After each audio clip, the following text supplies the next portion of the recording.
This is the experiment of input and output characteristic of NPN common base transistor. ठीक है, इसके लिए हम ये सर्किट डायग्राम बनाएंगे. कैसे बनाएंगे सर्किट हम बोर्ड पर देखते हैं.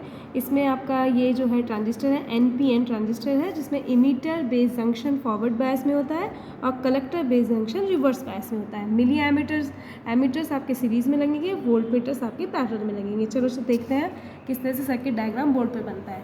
देखिए ये आपके पास दो बैटरीज लगी हुई हैं. ये बैटरी है आपकी VCC और ये बैटरी है आपकी VEE. ठीक है, काम यूज़ कर रहे हैं हम कॉमन बेस. ये आपका इमीटर, कलेक्टर और बेस है.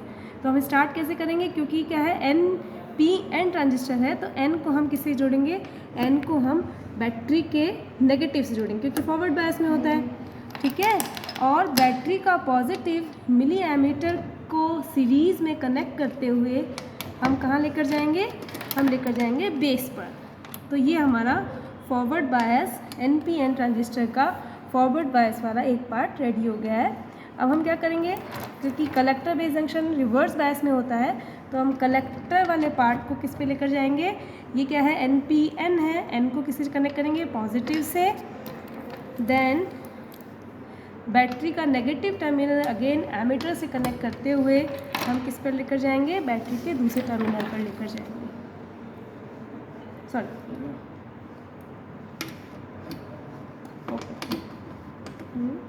ये अभी आपके कहाँ कनेक्ट हो जाएगा, ये आपका बेस पे कनेक्ट हो जाएगा.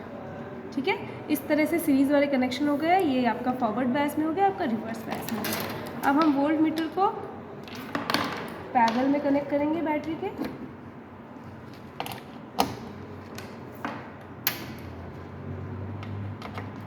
सिमिलरली यहाँ पर हम कनेक्ट करेंगे पॉजिटिव को पॉजिटिव से, नेगेटिव को नेगेटिव से.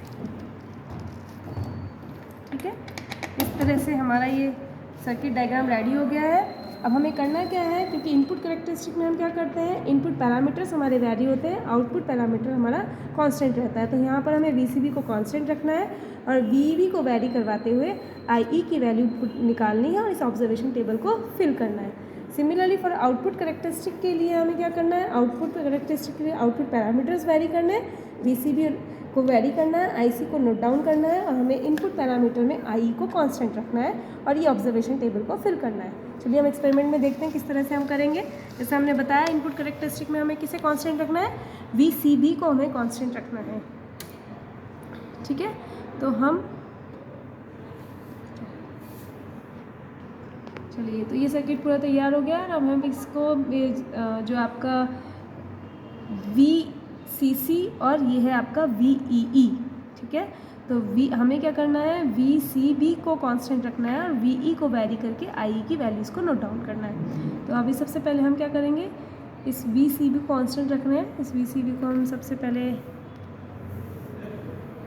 CC, ये VCC है और बेसिकली V वोल्ट पे रहेगा, ये मिली एम्पियर में, ये मिली एम्पियर में और ये आपका 1 वोल्ट की रेंज में रहेगा. सबसे पहले हम इसको 0 वोल्ट पर ही हम इसको फिक्स रख रहे हैं.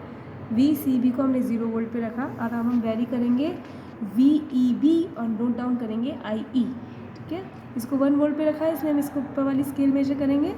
तो सबसे पहले हम 0 वोल्ट पे देख रहे हैं, करंट वगैरह सब कुछ 0 है. अब हम 0.1 वोल्ट पर देखेंगे. 0.1 वोल्ट पर हम क्या देख रहे हैं, करंट स्टिल 0 आ रही है. ठीक है, ये IE है, ये IC है. हमें IE को नोट डाउन करना है और लगातार ये भी नोटिस करते जाना है कि हमारा VCB 0 वोल्ट पर ही होना चाहिए. 0.1 वोल्ट पे हमने देखा वो आपकी वैल्यू 0 आ रही है. 0.2 वोल्ट पर भी लगभग ये 0 रहेगी, क्योंकि फॉरवर्ड में जब तक वो डिप्लीशन लेयर की विड्थ के अक्रॉस वोल्टेज चेंज नहीं करता है, जब तक आपका करंट वैल्यू इंक्रीज़ नहीं होता है. फिर हमने फिर से 0.3 0.4 पे भी हम देख रहे हैं कि 0 आ रही है और फिर एकदम करंट की वैल्यू जो है वो इंक्रीज़ होती है. तो आप देखेंगे 0.5 पे करंट की वैल्यू इंक्रीज़ हो रही है, फिर 0.6 पे देखेंगे फर्दर इंक्रीज़ हो रही है और एकदम से करंट की वैल्यू इंक्रीज़ होते हुए ये देखिए आपकी एकदम वैल्यू इंक्रीज़ हो जाती है. तो ये वैल्यूज़ हम नोट डाउन कर लेते हैं, अपनी ऑब्जर्वेशन टेबल बना लेते हैं. ऑब्जर्वेशन टेबल में आपको क्या करना है,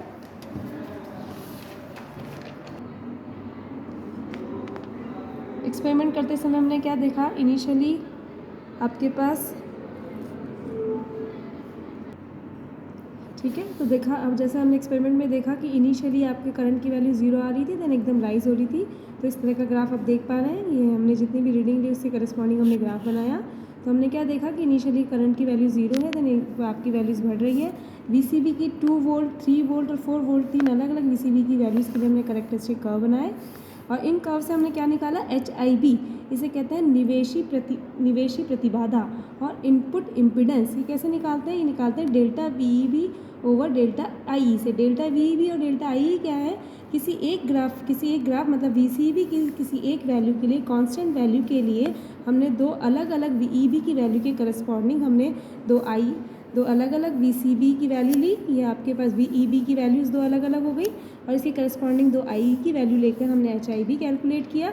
और फिर हमने क्या किया, HRB कैलकुलेट किया। HRB कैलकुलेट करने के लिए हमने किसी IE हमें कांस्टेंट रखना है, तो किसी एक IEB के वैल्यू के लिए दो हमने करेक्टरिस्टिक कर्व लिए, नीचे की तरफ हमने इसको ड्रैग किया। तो हमने क्या देखा, दो अलग अलग VCB कौन से हैं, 3 वोल्ट और 2 वोल्ट, मतलब डेल्टा VCB इज़ 1 वोल्ट और डेल्टा VEB इज़, यहाँ पर इसकी करस्पॉन्डिंग वोल्टेज आ रहा है 0.41 वोल्ट और 0.047 वोल्ट, जो कि हमें देगा 0.06 वोल्ट। ठीक है, इस तरह से हम HIB और HRB की वैल्यूज़ को फाइंड आउट कर सकते हैं।